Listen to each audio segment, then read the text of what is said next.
ग्रंथराज श्रीमद् भागवतम महापुराण की जय।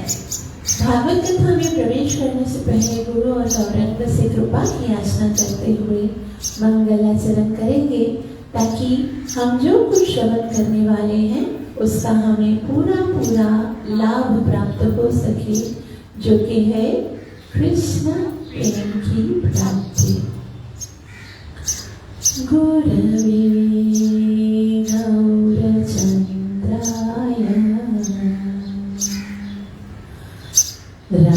राधिकाय तरालये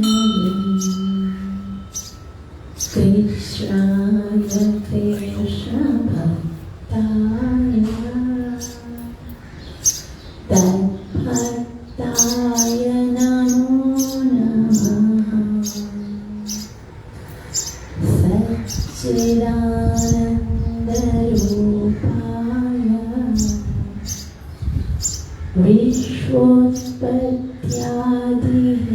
विश्वोत्पत्त्यादिहेतवे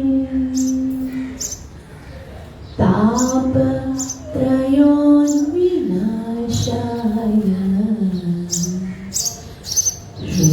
श्रीकृष्णाय वयं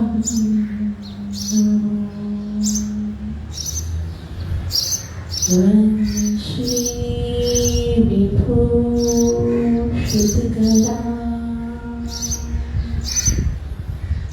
नवनीरदाभा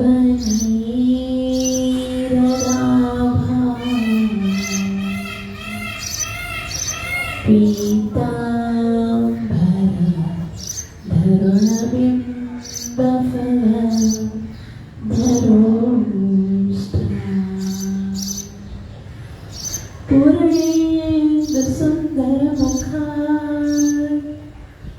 अरविन्दनेत्रा कृष्णात् परं किमपि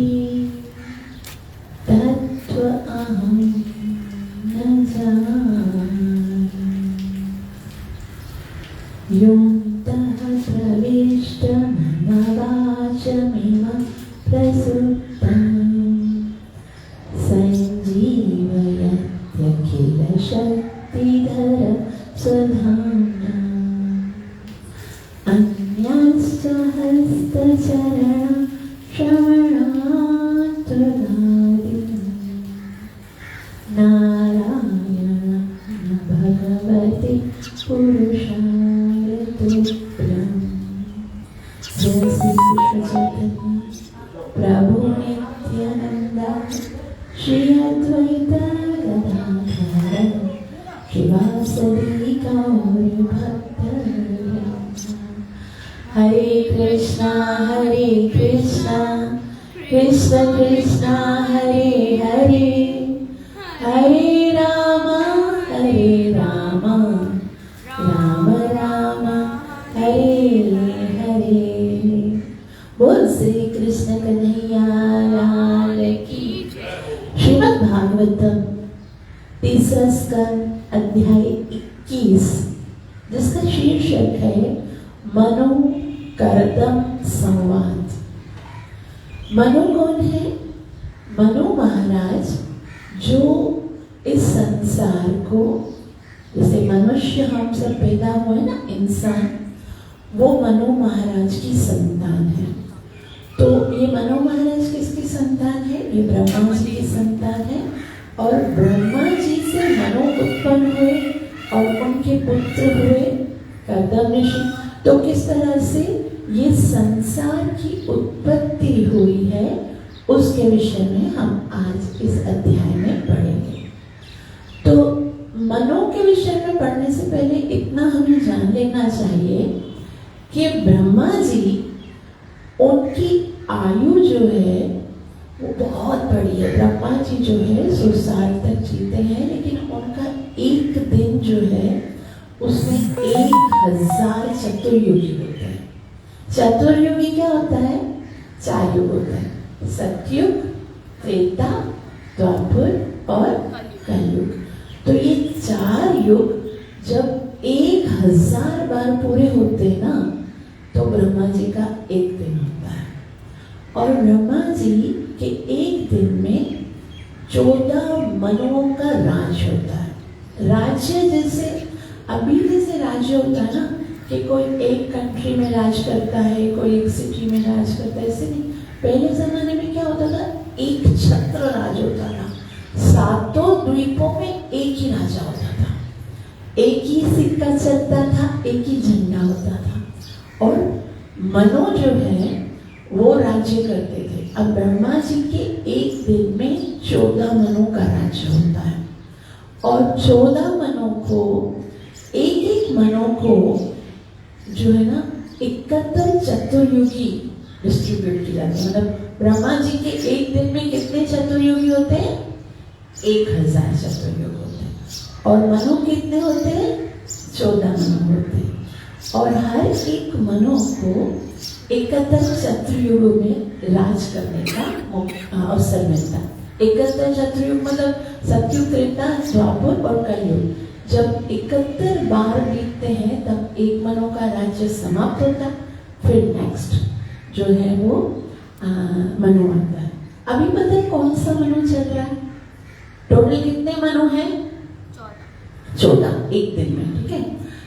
अभी जो है वो 7वां मनु चल रहा है। कौन सा चल रहा है? 7वां। मतलब ब्रह्मा जी की 50% आयु जो है वो पूरी हो गई। अब 7 गुजर गए तो बाकी कितने बचेंगे? 7 बचे। मतलब अभी ब्रह्मा जी 50 साल के हो गए। और हम जो है एकदम सेंटर में है। सेंटर वाला जो युग है ब्रह्मा जी का चतुर्युग जो चल रहा है वो उसमें हम रहते हैं। और इस स्पेशल युग की इसकी स्पेशलिटी क्या है कि सिर्फ यही युग ऐसा है जिसमें साक्षात भगवान श्री कृष्ण का अवतार होता है। साक्षात भगवान श्री कृष्ण जो युग में उतरते हैं वो ब्रह्मा जी का 7वां मनु है। और 7वें मनु, अब एक मनु को कितने चतुर्युग मिलते हैं? 71 चतुर्युग। और 7वें मनु का जब 28वां चतुर्युग होता है ना, उसी में भगवान श्री कृष्ण आते बस। बाकी भगवान के अवतार तो हर युग में आते हैं, लेकिन साक्षात भगवान जब इस भौतिक धरा पर उतरते हैं वो 7वें मनों का 28वां चतुर्युग है। और हमारी जो है वो सबसे बड़े सौभाग्य की बात ये है कि अभी 7वें मनों का 28वां चतुर्युग चल रहा है। और रिसेंट जो द्वापर अभी गया है, अब कलयुग चल रहा है, उससे पहले द्वापर आया, तो द्वापर युग में भगवान श्री कृष्ण साक्षात उतरे। अब वापिस कब आएंगे? कब आएंगे? जब ये सात मनों गुजर जाएंगे, मतलब 50 साल ब्रह्मा जी के यहाँ से और फिर दूसरा शुरू होगा उसके भी 7, मतलब 1000 चतुर्युग के बाद वापस से ये 28वां चतुर्युग 7वें मनों का आएगा, फिर भगवान श्री कृष्ण आएंगे। तो हम बहुत स्पेशल हैं क्योंकि अभी अभी भगवान श्री कृष्ण का साक्षात अवतार हुआ।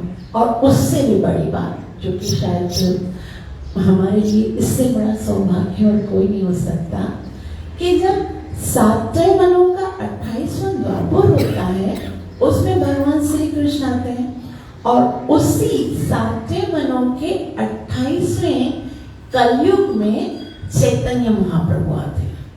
चैतन्य महाप्रभु और भगवान श्री कृष्ण हर मनों के हर कलयुग और द्वापर में नहीं आते। अभी जो द्वापर गुजरा है वो स्पेशल है क्योंकि उसमें साक्षात भगवान श्री कृष्ण आए हैं।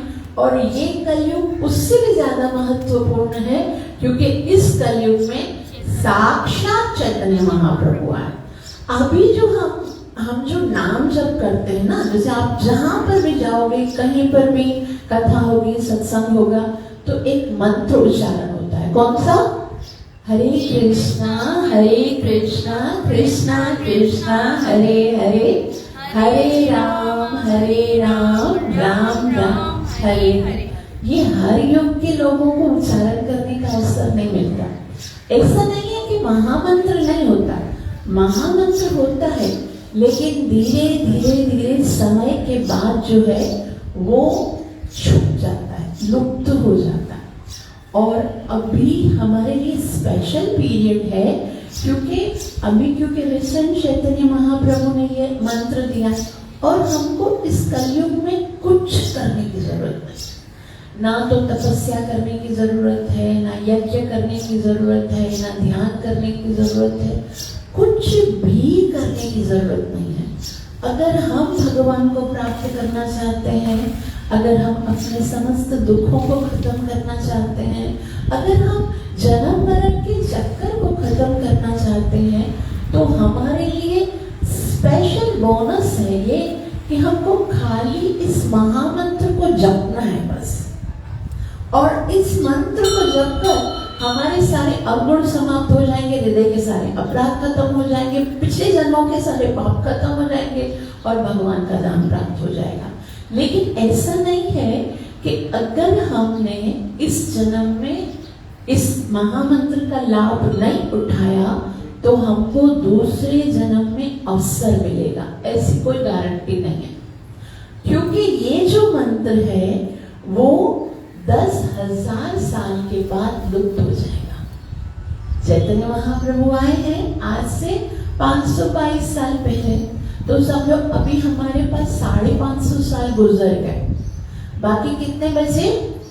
950 साल।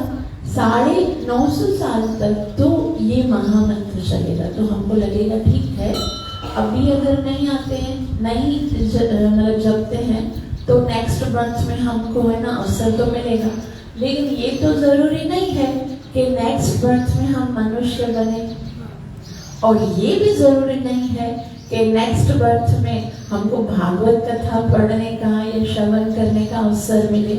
ये भी जरूरी नहीं है कि राधा कुंज बिहारी की जो कृपा, ये जो अनुकंपा हमको आज मिल रही है, यहाँ का जो मैनेजमेंट है उन्होंने देखो कितनी बड़ी कृपा की कि रोज भागवत कथा श्रवण करने का अवसर मिलता। जरूरी नहीं है, हो सकता है पिछले जन्म में हमारी कुछ भक्ति अधूरी रह गई है जिसके कारण हम लोगों को ये अवसर मिला। लेकिन अभी भी अगर हमने इस चांस से फायदा नहीं उठाया तो पता नहीं भगवान हमको कौन सा जन्म देंगे। भगवान बोलेंगे मनुष्य बनाया था तो काम तो तुमने मनुष्य वाले किए नहीं। भगवान भगवान का नाम नहीं लिया, भगवान की भक्ति नहीं की, तो हो सकता है आपको मनुष्य का शरीर ही ना मिले। तो इसलिए हमको बहुत ज्यादा ईगरनेस के साथ, बहुत ज्यादा उत्साह के साथ और इतनी फिक्र के साथ नाम जप करना चाहिए कि अगर ये अवसर हाथ से छूट गया तो फिर पता नहीं फिर दोबारा मुझे अवसर मिले भी या ना मिले। इसलिए जितना पॉसिबल है हमको इसी ही जन्म में हरि नाम का जप करके अपने सारे प्रॉब्लम्स को सॉर्ट आउट करना है। क्योंकि इस कलयुग के लिए भगवान ने 3 बार कह दिया, हरे नाम हरे नाम हरे नाम एव केवलम कलैव नास्तैव नास्तैव नास्तैव गतिरन्यथा। हरि का नाम केवल हरि का नाम ही एकमात्र साधन है इस कलयुग में भगवत प्राप्ति के लिए, और कोई उपाय नहीं। नास्तैव नास्तैव नास्तैव मतलब ना योग से, ना ध्यान से, ना यज्ञ से, ना तपस्या से, किसी से नहीं मिलेंगे। मिलेंगे तो केवल हरे कृष्णा कृष्णा कृष्णा हरे हरे, हरे राम राम राम हरे। और ये कितना आसान है, इसमें तो हमको कोई खर्चा भी नहीं लगता, है ना। यज्ञ करने के लिए आहुति खरीदनी पड़ेगी, ब्राह्मण को दक्षिणा देना पड़ेगा। तपस्या करने के लिए हमको समय चाहिए, कंसंट्रेशन चाहिए, और दान करने के लिए धन की आवश्यकता है। और सारी जितने भी प्रोसेस ऑफ भक्ति है ना, उनके लिए हमको बहुत सारे पैसे खर्च करने पड़ते हैं, बहुत सारी मेहनत करनी पड़ती है। लेकिन हरे कृष्ण महामंत्र उच्चारण करने के लिए कोई भी इन्वेस्टमेंट करना ही नहीं है, बस बैठो और जपो और भगवान मिल जाएंगे। तो ये हमारे लिए बहुत ज्यादा फायदा है और हमें इससे जरूर लाभ लेना चाहिए। तो हम प्रारंभ करते हैं श्रीमद् भागवतम 3रा स्कंद अध्याय 21। इसमें हमको क्या पता चलेगा कि संसार में मनुष्यों की उत्पत्ति कैसे हुई। अक्सर हमारे मन में ये प्रश्न रहता ही है कि स्टार्टिंग में हम इस संसार में मनुष्य कैसे आए। साइंस तो ये कहकर जान छुड़ा देती है कि पहले बंदर थे, फिर बंदर जो है वो धीरे धीरे सोफिस्टिकेटेड हो गए, उनके बाल खत्म हो गए, उनकी दुम जड़ गई और फिर वो मनुष्य बन गए। लेकिन हमारा शास्त्र ऐसा नहीं बताता। मनुष्य की उत्पत्ति मनु महाराज से हुई है, ऋषियों की संतान है हम। एक बार क्या हुआ, श्रील प्रभुपाद जी अमेरिका में गए। श्रील प्रभुपाद जी एक संत हैं, तो अमेरिका में गए तो वो बता रहे थे कि ना मनुष्यों की उत्पत्ति किससे हुई है, मनु महाराज से हुई है।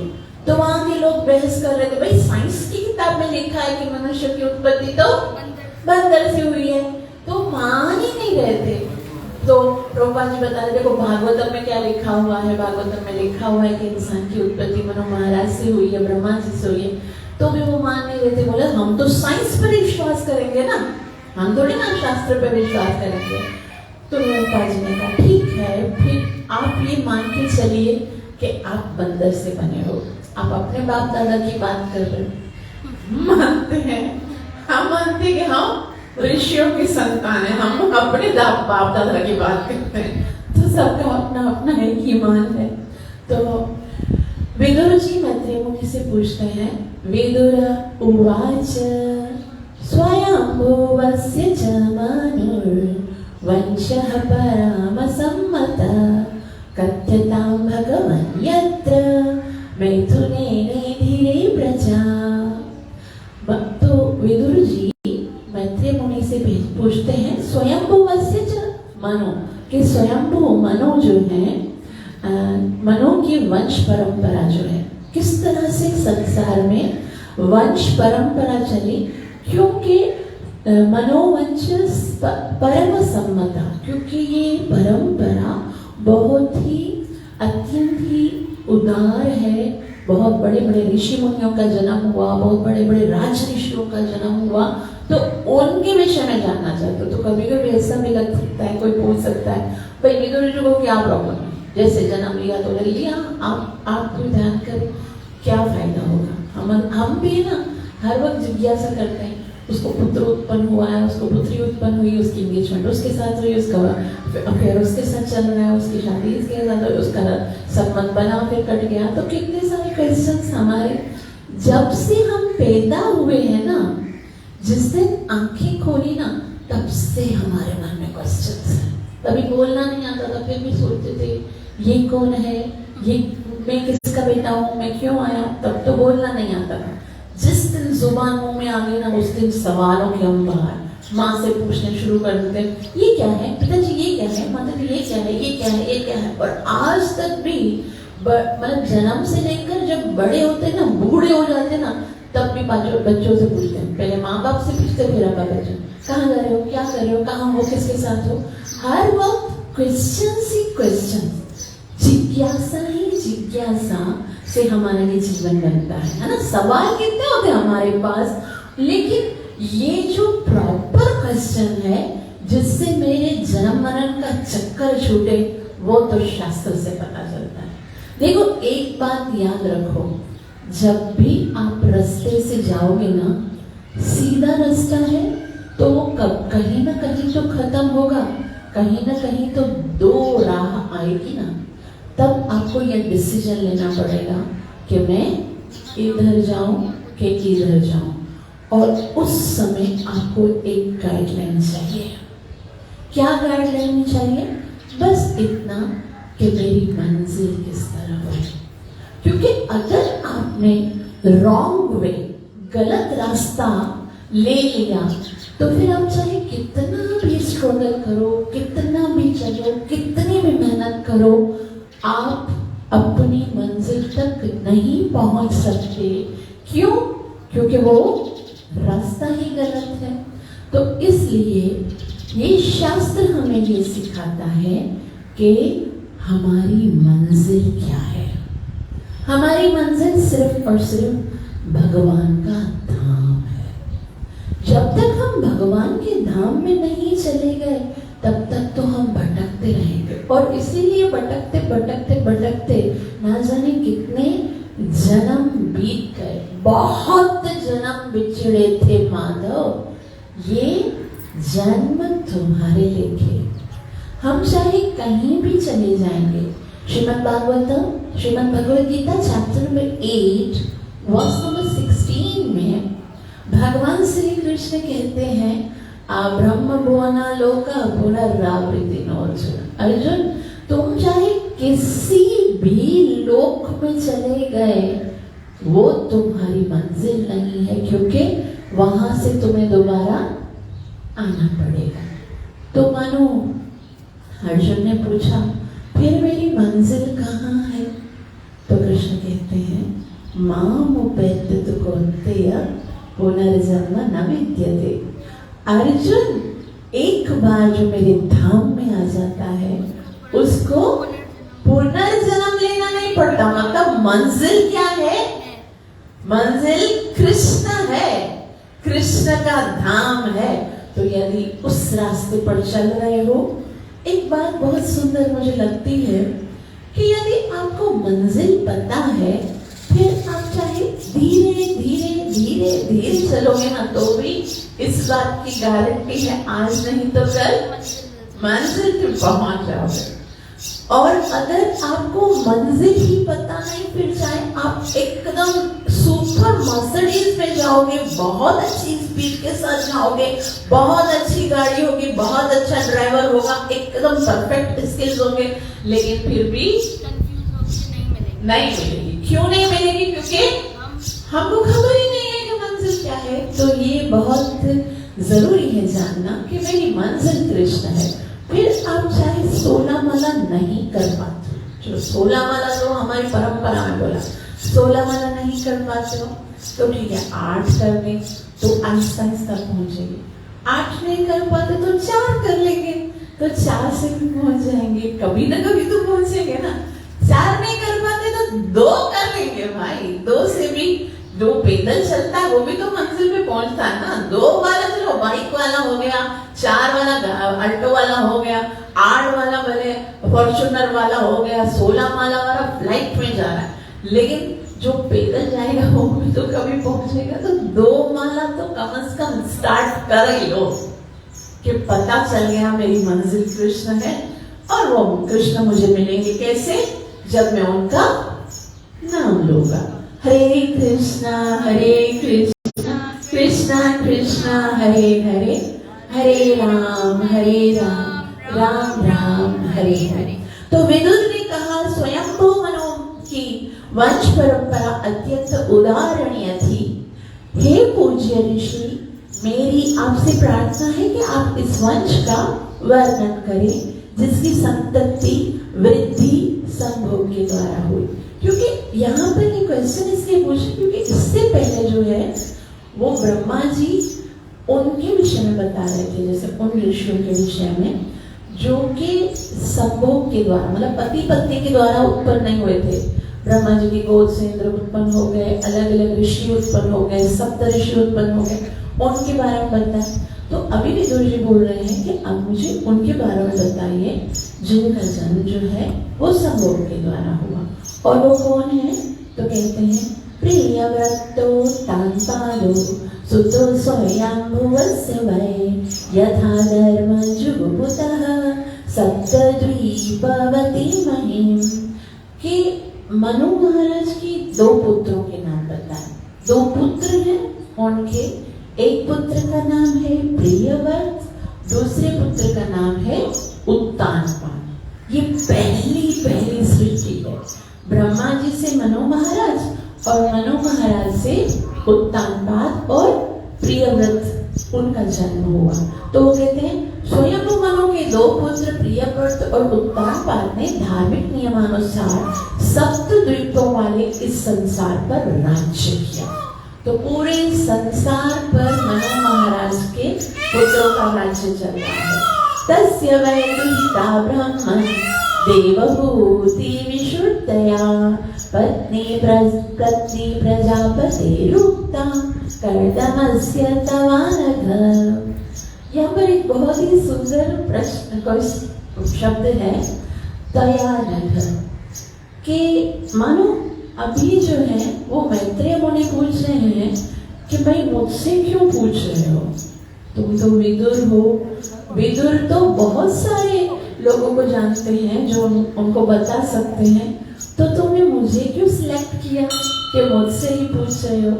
तो विदुर जी कहते हैं त्वयानघ, मैं आपसे इसलिए सुन रहा हूँ क्योंकि आप निष्पाप हैं, आपके अंदर कोई पाप नहीं है।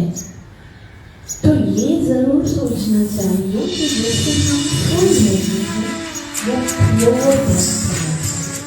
क्योंकि जब हम भक्तों के द्वारा सुनते हैं सबसे बड़ी क्या होती है कि वो किसी की निंदा नहीं करता, किसी की ईर्ष्या नहीं करता, वो भगवान से प्रेम करता है।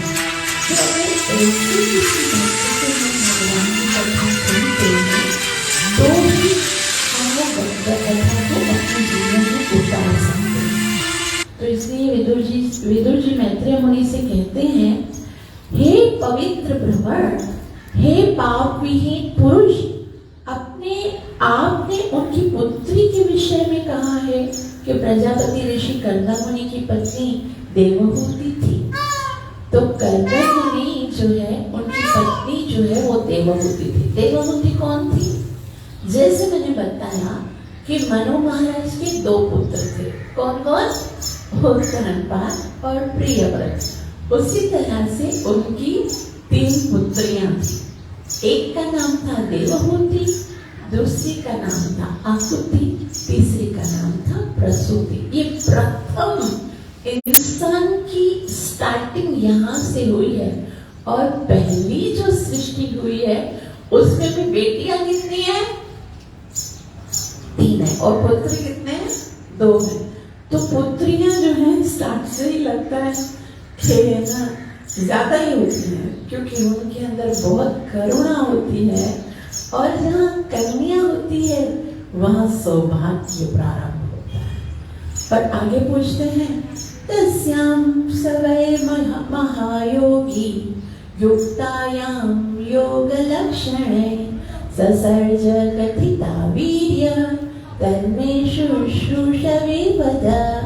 मुझे सुनने की बहुत इच्छा है। भगवत कथा सुनने के लिए बस एक आपने बताया भक्ति 9 प्रकार से की जाती है। भगवान की भक्ति कितने प्रकार से होती है? 9 प्रकार। और 9 प्रकार कौन से होते हैं? श्रवणं कीर्तनं विष्णु स्मरणं पादसेवनं ऐश्वर्यं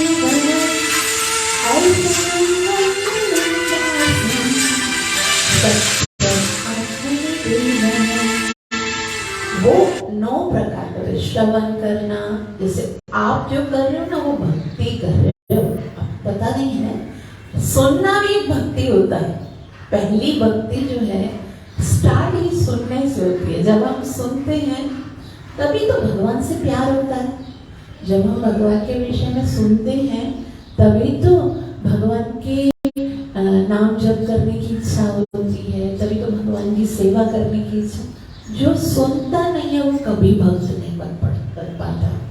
तो अगर हमारे पास टांग नहीं है, पैर नहीं है, हाथ नहीं है तो सब चलेगा, लेकिन भगवान किसी को बहरा ना बनाए।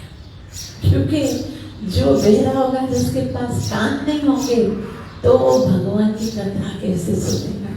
और जब कथा नहीं सुनेगा तो कैसे भगवान से प्यार करेगा, कैसे भगवान की महिमा को समझेगा? तो यहाँ पर बोलते हैं मुझे बहुत इच्छा हो रही है। वो कहते हैं उस महायोगी ने जिसने अष्टांग योग के सिद्धांतों में सिद्धि प्राप्त की थी, इस राजकुमारी से कितनी संतानें उत्पन्न की, कृपा करके आप मुझे यह बताएं, क्योंकि मैं इसे सुनने का इच्छुक हूँ। अभी देखो यहाँ पर बोल रहे हैं कि मुझे उनके बच्चों के बारे में बताना, पूछना है कि कर्दम मुनि और देवहूति के कितने संतानें हुई। तो कोई कुछ सकता है कितने भी हुई, लेकिन यहाँ पर एक बहुत ही महत्वपूर्ण बात है कि वो तो महायोगी थे। इतने बड़े योगी होकर उसने संतान उत्पन्न की है। और उनके घर में कौन जन्म लिए हैं आपको पता है? कर्दम ऋषि का विवाह हुआ देवहूति माता के साथ, और देवहूति और कर्दम मुनि को 9 कन्या हुई और 1 पुत्र हुआ। उस पुत्र का नाम किसी को पता है? उस पुत्र का नाम है भगवान कपिल देव। तो क्योंकि देवहूति और कर्दम मुनि के घर में साक्षात भगवान का अवतार हुआ है, इसीलिए विदुर जी उनके विषय में पूछ रहे हैं। इसका मतलब ये है कि भक्त अगर कोई प्रश्न करता है तो वो डायरेक्ट से या इनडायरेक्ट से किसके बारे में होता है? भगवान के विषय में, कि भगवान के कौन कौन से अवतार होते हैं, भगवान ने इस अवतार में कौन कौन सी लीलाएं की होती हैं, उसी को जानना। वरना संसारियों के बारे में, उनके कितने बच्चे हैं, कितना संतान है, किसकी विवाह हुई, उसके बारे में उनको जानना नहीं होता है। तो इसलिए वो पूछ रहे हैं कि मुझे उनके बारे में बताओ। और आगे पूछते हैं रुचियो भगवान ब्रह्मण दक्षो वा ब्रह्मण सुत यथा ससर्ज भूतानि लब्ध्वा भार्या च मानवी। कि अभी तो मैंने कर्दम ऋषि के बारे में पूछा, उसके बाद मनु महाराज के दूसरे दो रुचि, प्रजापति रुचि हैं और प्रजापति दक्ष हैं। उनके साथ जो मनु महाराज की 2 दूसरी कन्या थी, देवहूति का विवाह किसके साथ हुआ? कर्दम मुनि के पास। और अभी 2 कन्या रहती हैं, कौन सी? आकुति और प्रसूति। तो उनका विवाह किसके साथ हुआ है? प्रजापति रुचि के साथ आकुति का, और दक्ष प्रजापति के साथ प्रसूति का विवाह। और प्रसूति दक्ष प्रजापति के घर पे किसका जन्म होता है?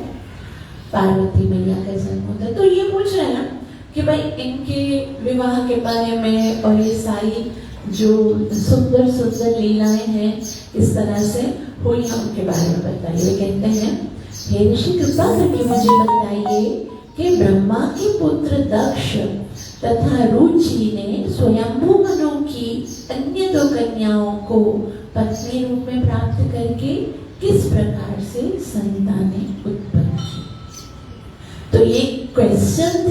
किसके? विदुर जी के। वो किससे पूछ रहे थे?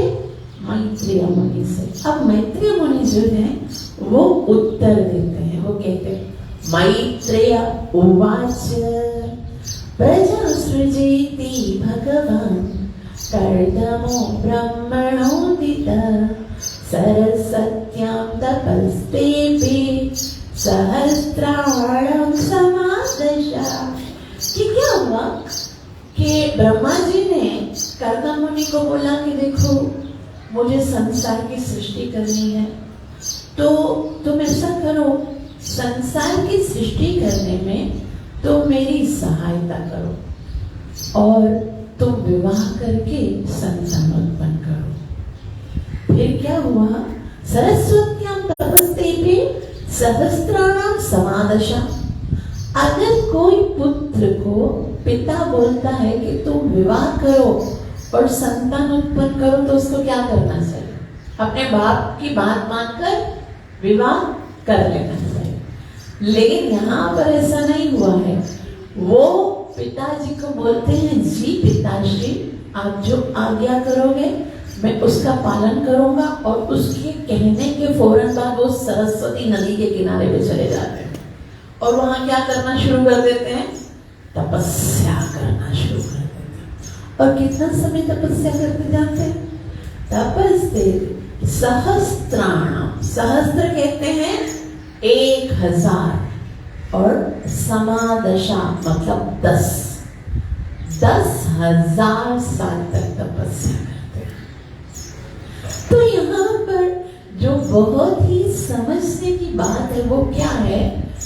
कभी कभी हम सोचते हैं यार बच्चे अच्छे नहीं हैं, आज्ञा का पालन नहीं करते हैं, भगवान की भक्ति नहीं करते हैं, उल्टे सीधे काम करते रहते हैं, इनके कारण हम बहुत दुखी हैं क्योंकि बच्चे पैदा ही अच्छे तरीके से नहीं किए।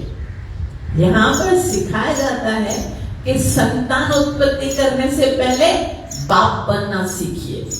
बाप कैसे बनेंगे? तो वो कहते हैं तपस्या। जीवन में अगर तपस्या नहीं है, भक्ति नहीं है, यदि जीवन में भगवान का समावेश नहीं है, तो फिर ऐसी ही संतानें उत्पन्न होंगी जो हमारे पूरे कुल का सर्वनाश कर देगी। तो पहले माता पिता बनने का, एक अच्छे माता पिता बनने का प्रयास करना चाहिए। और यहाँ पर देखो, ये जो प्रजापति कर्दम मुनि, उनको ये आदेश था कि आप संतान उत्पन्न करो, और वो 10,000 साल तक तपस्या करने के लिए चले गए। ऐसा बताया जाता है कि उस व्यक्ति को पिता बनने का अधिकार नहीं है जो अपने संतान को भगवान का भक्त नहीं बना सकता। हम तो क्या करते हैं? संतान उत्पन्न करते हैं और उसके बाद क्या करते हैं?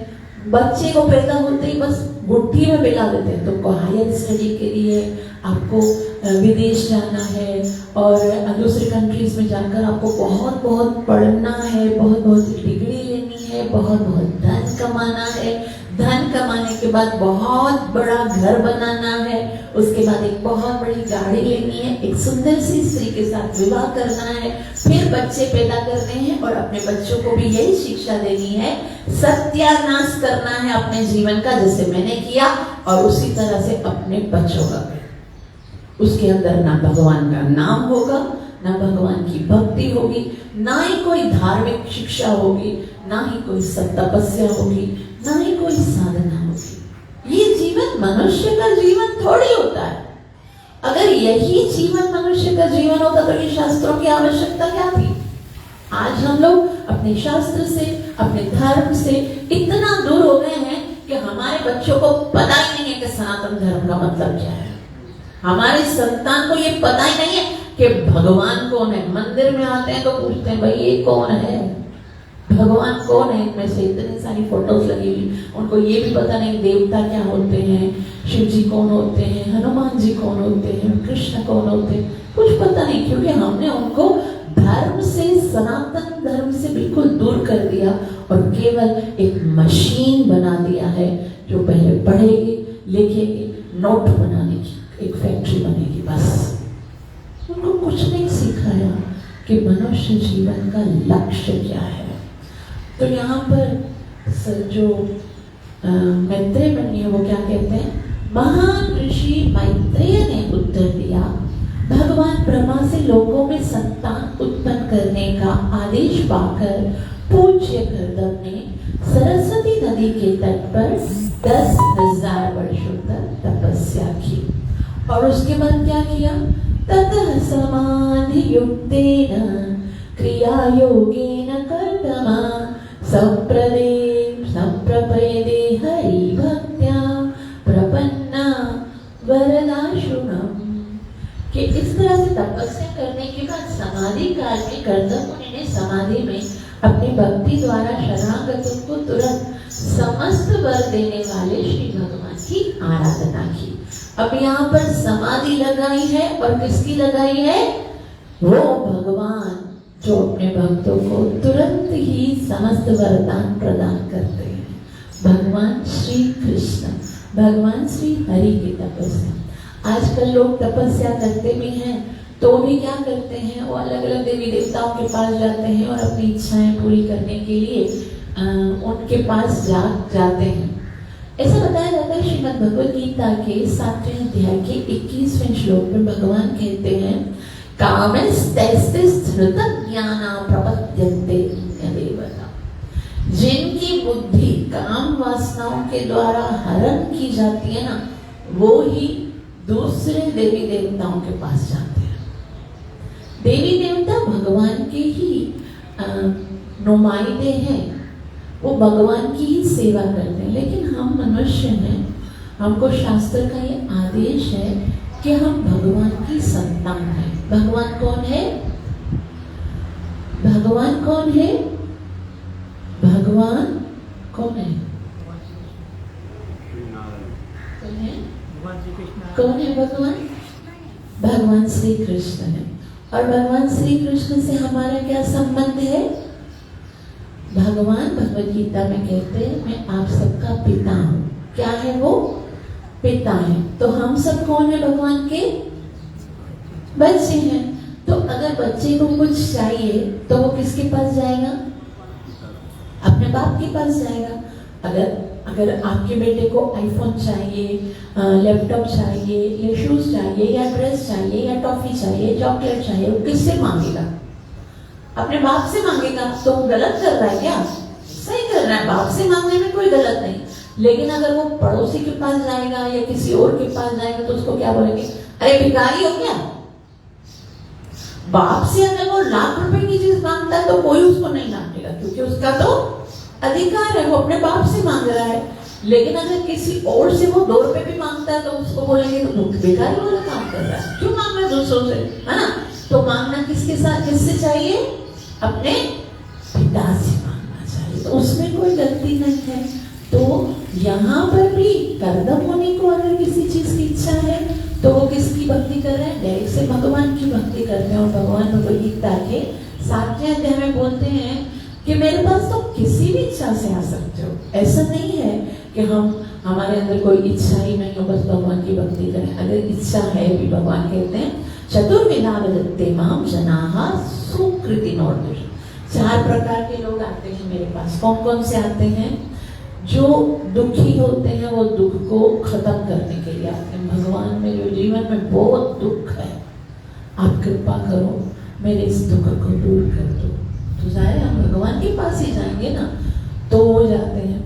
कुछ जो होते हैं वो गरीब होते हैं, जिनके पास पैसे नहीं होते हैं, धन नहीं होता है, तो वो आर्तो जिज्ञासु अर्थ होते हैं, अर्थार्थी होते हैं कि मेरे पास धन नहीं है, मैं क्या करूं, संसार में हर चीज धन से मिलेगी ना, खाऊंगा तो सही, घर वालों को खिलाऊंगा, मेरे पास पैसे नहीं, आप कृपा करके धन प्रदान कीजिए। तो बाप के पास जाकर अगर कुछ मांगते हैं तो इससे थोड़ी शर्म की बात है। किसी को कुछ समझ में नहीं आता, ये संसार क्यों बनाया, मुझे भौतिक जगत में भेजा क्यों, मुझे क्यों इंसान, ये संसार में मुझे इतने दुख क्यों भोगने पड़ रहे हैं। किसी को ये क्वेश्चन होते हैं तो भगवान के पास जाता है। और कोई ज्ञानी होता है कि क्योंकि मेरा भगवान से संबंध है। हम माँ बाप की सेवा करते हैं ना, तो कुछ लोग जो है, कुछ बच्चे जो हैं, वो इस भाव से करते हैं कि मैं अगर माँ बाप की सेवा करूँगा माँ बाप मेरी इच्छाओं को, मेरी ज़रूरतों को पूरा करेंगे। लेकिन कुछ ज्ञानी होते हैं, वो जानते हैं कि मेरे माता पिता हैं, इनको पता है कि मेरे लिए क्या सही है क्या गलत है, तो वो बगैर किसी इच्छा के अपने माता पिता की सेवा करते हैं। तो भगवान बोलते हैं मेरे पास भी अलग अलग टाइप के लोग आते हैं, कुछ इच्छाएं लेकर आते हैं, कुछ दुखों को दूर करने के लिए आते हैं, कुछ पूछने के लिए आते हैं। तो कुछ तो ज्ञानी होते हैं जो जानते हैं कि मैं उनका पिता हूँ, मैं उनका सुहृद हूँ, उनका जीव। आप एक बात कभी मत बोलना कि आपका वेल विशर, आपका भला चाहने वाला अगर कोई है तो वो भगवान श्री कृष्ण है, बस, दूसरा कोई नहीं। संसार में सब आपसे चाहते हैं, यानी कि सब अपनी इच्छा पूरी, सब सेल्फिश होते हैं, सब अपना भला चाहते हैं। हमारा भला यदि कोई चाहता है तो ये मुरली वाला है। तो इसलिए भगवान के ऊपर सौंप दो, हमें तुम पर पूरा भरोसा है। हम अपना जीवन आपको सौंप देते हैं, आपको जैसा अच्छा लगता है वैसा कीजिए। भगवान को बताना भी नहीं चाहिए कि भगवान ऐसा कर दो, ऐसा कर दो, ऐसा कर दो, क्योंकि अगर हम भगवान को बता रहे हैं कि आप ऐसा कर दो, इसका मतलब है हम सोचते हैं भगवान के पास तो अक्ल नहीं है, वो तो सही डिसीजन नहीं ले सकते ना, तो मुझे बताना पड़ेगा भगवान भाई ऐसा करना। तो भगवान को बताने की जरूरत नहीं है, भगवान के ऊपर छोड़ दो, भगवान में आपकी शरण है, आप सब जानते हो। मेरे पास जो प्रॉब्लम है उसको भी जानते हो, और इन प्रॉब्लम्स को कैसे सॉर्ट आउट करना उनको भी जानते हो। आपको जो सही लगता है, मेरे लिए जो कल्याणकारी है वो करिए। तो देखिए जीवन में कैसे चमत्कार होते हैं। और आगे कहते हैं कि खरदम ऋषि जो है वो इस तरह से तपस्या किए, और किसकी तपस्या किए? भगवान की किए। आगे कहते हैं तावत् प्रसन्नो भगवान पुष्कराक्ष कृति युगे दर्शयामास तं क्षरः शाब्दं ब्रह्म ददत्तुपा। तब सतयुग में कमल नयन पूर्ण पुरुषोत्तम भगवान ने प्रसन्न होकर कर्दम मुनि को अपने दिव्य रूप का दर्शन कराया, जिसे वेदों के समाध्य माध्यम से ही जाना जा सकता है।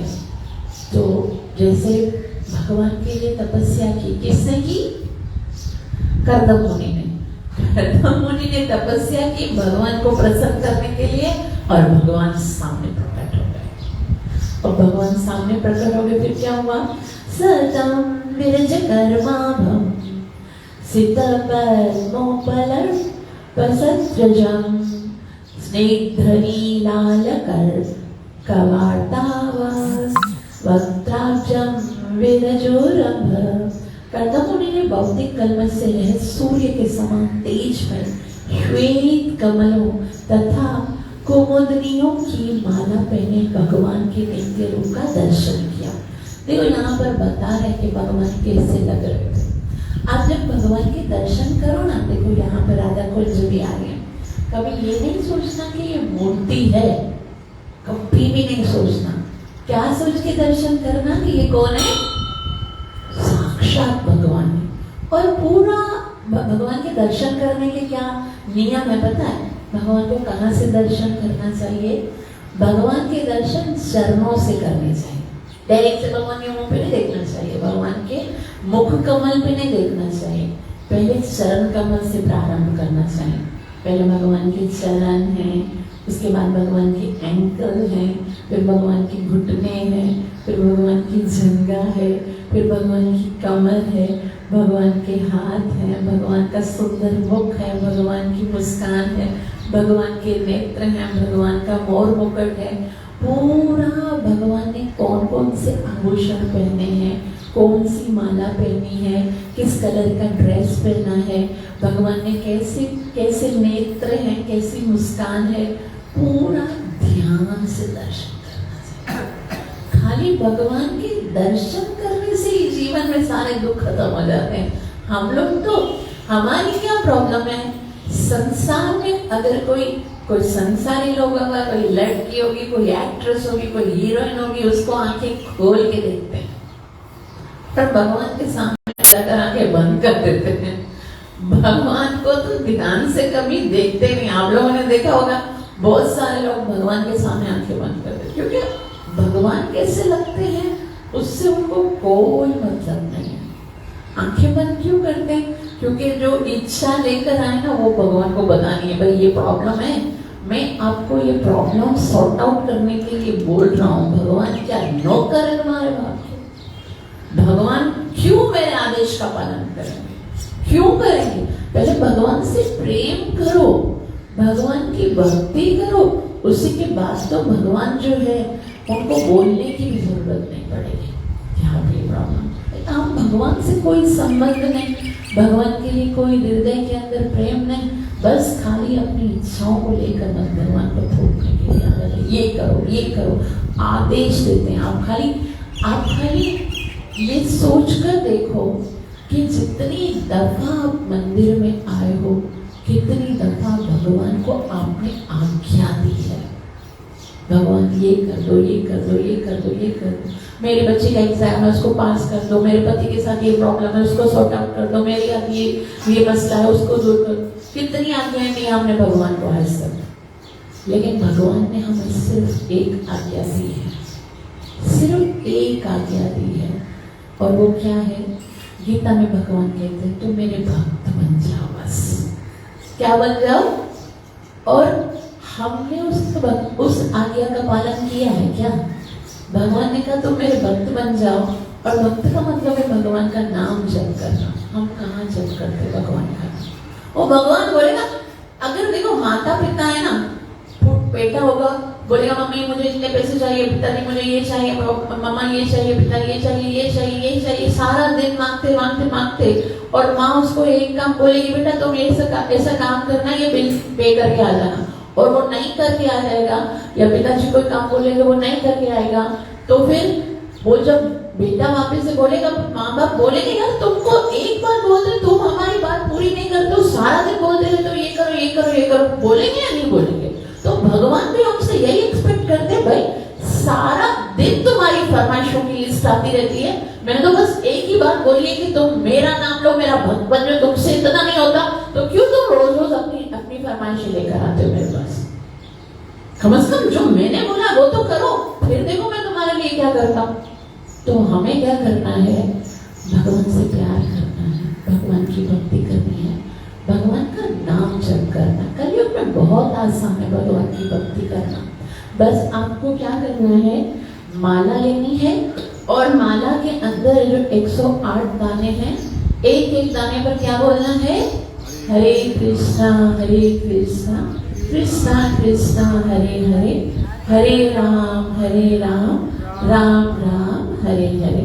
ये महामंत्र जप करने से भगवान जो है वो हमारे हो जाते हैं, फिर उनको बोलने की जरूरत नहीं पड़ती। भगवान कहते हैं भगवत गीता में, जो मेरा नाम लेता है ना उनकी सारी जरूरतों को मैं पूरा कर लेता हूँ, बस खाली नाम ही लेना। और भगवान कहते हैं कि योगक्षेमम वहाम्यहम्, उनकी जितनी भी जरूरतें हैं उनको पूरी करने की जिम्मेदारी मेरी है, और जो उनके पास है उनको सुरक्षित रखने की जिम्मेदारी भी मेरी है, हिफाजत करने की जिम्मेदारी मेरी है। तो कर्दमुनि ने भौतिक कर्म से रहित सूर्य कैसे भगवान थे? सूर्य के समान तेजमय, श्वेत कमलों तथा गोमंतनियों की माला पहने हुए श्री भगवान के नित्य रूप का दर्शन किया। भगवान ने निर्मल पीला रेशमी वस्त्र धारण किया था। देखो, अच्छा आपने आज भगवान के दर्शन किए ना, आप बताओ भगवान ने कौन से कलर के कपड़े में? अभी अभी आप दर्शन करके आए ना, वेरी नाइस व्हाइट कलर के दर्शन प्रभु जी के लिए क्या है। तो उस समय भगवान ने रेशमी पीले कलर के वस्त्र पहने हुए थे और वस्त्र धारण कर रखे थे, और उनका मुख कमल, घुंघराले नीले चिकने बालों के गुच्छों से सुशोभित था, और भगवान मुकुट तथा कुंडलों से आभूषित श्री भगवान अपने 3 हाथों में अपने विशिष्ट शंख, चक्र, गदा और पद्म धारण किए हुए थे, और श्वेत कोमोदनियां धारण किए हुए थे, उन्होंने प्रसन्न तथा हास्य युक्त मुद्रा में समस्त भक्तों के चित्त को चुराने वाली चित्तमन से देखा। और भगवान बहुत ही सुंदर रीति से कर्दम मुनि से को देखते हैं और अपने वक्षस्थल पर सुनहरी रेखा धारण किए तथा अपने गले में प्रसिद्ध कौस्तुभ मणि लटकाए हुए वे गरुड़ के कंधों पर अपने चरण कमल रखे हुए आकाश वायु में खड़े हैं। गरुड़ में भगवान की सवारी और वहां पर भगवान बहुत ही सुंदर सुंदर मुस्कुराते हुए देख रहे हैं। चरण कमल को वहां रखा है गरुड़ जी के ऊपर। और जब कर्दम मुनि ने पूर्ण पुरुषोत्तम भगवान का साक्षात दर्शन किया, 10,000 साल तक तपस्या की, और उस समय जब भगवान के दर्शन हुए तो वे अत्यधिक संतुष्ट हुए क्योंकि उनकी दिव्य इच्छा पूर्ण हो गई। और वे भगवान के चरण कमलों को नमस्कार करने के लिए नतमस्तक होकर पृथ्वी पर लेट गए। उनका हृदय स्वाभाविक रूप से भगवत प्रेम से पूरित था। उन्होंने हाथ जोड़कर उस स्तुतियों द्वारा भगवान को संतुष्ट किया। बहुत सुंदर कर्दम मुनि जो है वो भगवान की स्तुति करते हैं। भगवान की ऐसा नहीं है आते ही फरमाइशें कर देनी चाहिए, भगवान की स्तुति करनी चाहिए। भगवान को बोलना चाहिए, हे कृष्णा करुणा सिंधु, आप करुणा के सागर हो, दीनबंधु, आप दीनों दुखियों के दोस्त हो, जगतपति, आप संसार के पूरे संसार के ईश्वर हो, आप राधा रानी के प्रिय हो, गोपियों के स्वामी हो। पहले स्तुति करनी चाहिए, भगवान कुछ मंत्र सीखने चाहिए, कुछ श्लोक सीखने चाहिए, जिससे भगवान की स्तुति करें, भगवान की महिमा को बताएं करें, और फिर बोलेंगे आपकी सेवा करें, आपकी दास हैं, हम आपका नाम जप करें, इतनी कृपा करो कि आपके नाम से हमें प्रेम हो, हमें आपकी भक्ति प्रदान करो। ऐसे भगवान से मांगना चाहिए। हम हमेशा अपनी भौतिक वस्तुओं को मांगते रहते हैं। कभी हमने भगवान से बोला कि भगवान हमें अपनी भक्ति प्रदान करो, जबकि भगवान ने कहा जो भक्ति करेगा ना उसकी तो सारी मांगे मैं वैसे ही पूरी कर लूंगा। लेकिन हम भी भगवान से ये नहीं बोलते कि भगवान हम आपकी भक्ति करना चाहते हैं, हम आपका नाम जप करना चाहते हैं, आप हम पे कृपा कीजिए कि हम आपके भक्त बन जाएं, हम आपकी सेवा करें। तो ऐसे भगवान से मांगना चाहिए तो भगवान बहुत ज़्यादा प्रसन्न होंगे। और अब कर्दम मुनि जो है भगवान की स्तुति करेंगे, फिर भगवान उनसे कहेंगे कि मैं आपको कुछ देना चाहता हूँ, बताओ क्या चाहिए। तो कर्दम मुनि क्यों तपस्या कर रहे थे? क्योंकि उनके पिताजी ने क्या कहा था कि तुम संसार की उत्पत्ति करो। तो कर्दम मुनि भगवान से कहते हैं कि भगवान मेरे पिताजी का आदेश है कि मैं विवाह करूं, इसलिए आप मुझे आशीर्वाद दीजिए कि मुझे कोई भक्त पत्नी प्राप्त हो। मैं एक भक्त पत्नी से विवाह करना चाहता हूँ। देखो ये भगवान का जो स्वयं भगवान का बाप बनने वाला है वो कैसी पत्नी चाहता है? भक्त पत्नी चाहता है। हम क्या चाहते हैं? हमने कभी भगवान से बोला कि मुझे भक्त पत्नी का प्राप्त होना चाहिए। पत्नी अगर भक्त होगी ना तो जीवन में कभी कोई कष्ट नहीं होगा, कोई टेंशन नहीं, क्योंकि उसकी तो डिमांड ही नहीं होगी, वो तो खुश होगी, भगवान जो उसे देगा। इसलिए हमें हमेशा एक भक्त का संग मानना चाहिए भगवान से। भगवान से क्या मांगना चाहिए? भक्त का संग प्राप्त हो जाए। और एक बात आप हमेशा याद रखिए, जीवन में अगर दुख आएगा तो भी आपकी संगति की वजह से, अगर सुख आएगा तो भी आपकी संगति की वजह से। अच्छा संग होगा तो फिर जीवन में आनंद होगा, गलत संग होगा तो जीवन में दुख होगा। और संगति आप अपनी चॉइस पे करते हो, आपकी मर्जी से। अगर आप इच्छा है आपकी नशा करने की, गलत काम करने की, तो आप ऐसे ही संगति को ढूंढोगे। अगर आप चाहते हो कि मैं भक्त बनूं, एक गुरु जी थे, उनके एक शिष्य थे, तो शिष्य ने गुरु से पूछा कि गुरु जी मैं भगवान का भक्त बनना चाहता हूँ, मैं कैसे बन सकता हूँ? तो गुरु ने सवाल के बदले में एक सवाल पूछा। बोला, अगर आपको शराबी बनना होगा तो क्या करोगे? अगर तुम अभी तो तुम भक्त बनना चाहते हो तो तुम पूछ रहे हो ना मैं क्या करूं। अगर तुमको शराबी बनना होगा तो तुम क्या करोगे? तो उसने कहा, गुरु महाराज शराबी बनने के लिए कोई टेक्निक नहीं है। जाओ, 4 शराबी लोग बैठे होंगे, उनकी महफिल में बैठ जाओ, 4 कप पैक लगाओगे तो फिर तुम भी शराबी हो जाओगे। तो गुरु महाराज ने कहा कि भक्त बनने का भी यही प्रोसीजर है। जाओ, 4 भक्त जहाँ पर बैठकर भगवान का नाम जप कर रहे हैं, भगवान की कथा कर रहे हैं, भगवान का संकीर्तन कर रहे हैं, उनके साथ बैठ जाओ, 4 दिन तक नाम जपोगे, तुम भी भक्त बन जाओगे। तो भक्तों का संग करेंगे तो भक्त बनेंगे। आप सबका बहुत बहुत आभार जो इतना प्रेम से श्रवण किया। कृपया मुझे आशीर्वाद दीजिए कि हरि नाम में मेरा प्रेम उत्पन्न हो और गुरु और कृष्ण को अपनी सेवा और साधना से मैं प्रसन्न कर सकूं। ग्रंथराज श्रीमद् भागवत महापुराण की, श्री श्री राधा कुंज बिहारी भगवान की, श्री श्री स्वामी नारायण भगवान की। Thank you so much. अगर किसी को कुछ पूछना है, कुछ सवाल है दिल में, तो वो पूछ सकते हैं।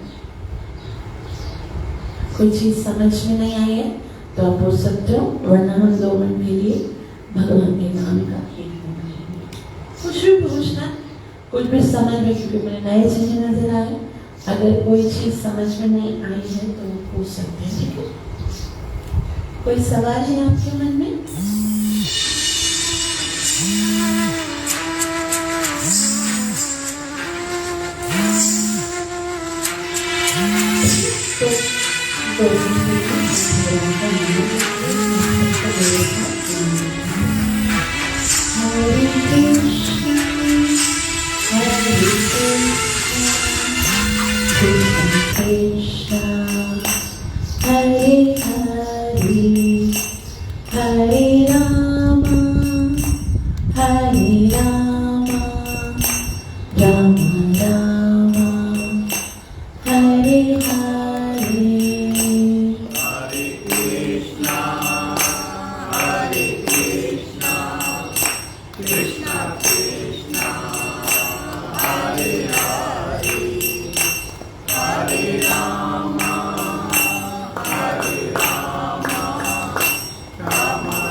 Hare Krishna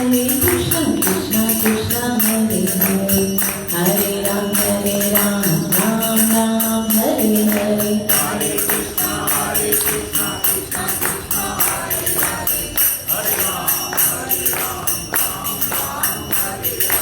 हरे कृष्णा कृष्णा कृष्णा हरे हरे हरे राम राम राम हरे हरे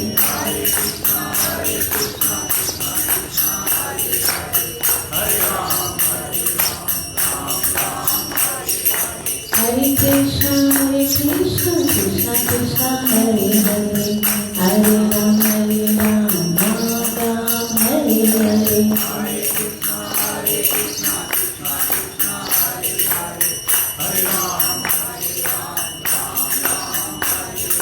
हरे कृष्णा कृष्णा कृष्णा हरे हरे हरे राम राम हरे हरे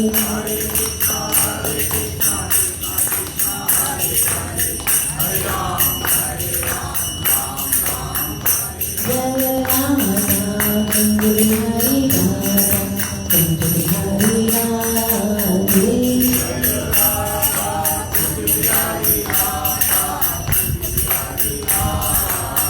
जय राधा कुंज बिहारी राधा कुंज बिहारी राधे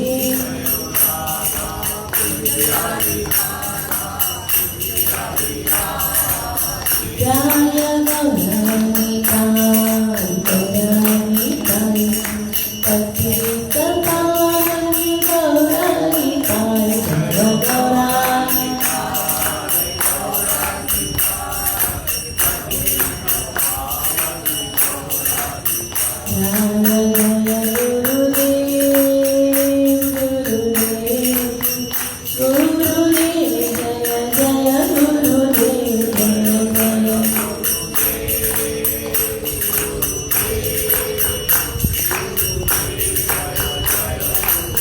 निताई गौरा हरि बोल हरि बोल हरि बोल निताई गौर हरि बोल निताई गौर हरि बोल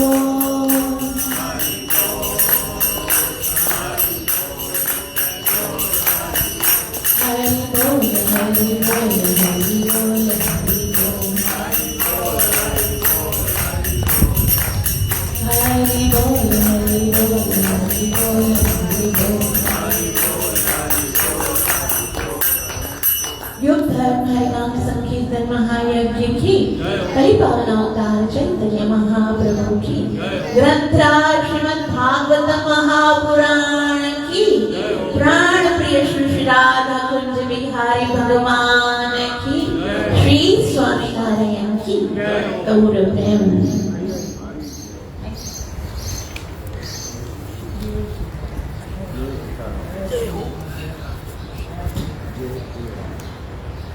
Yeah.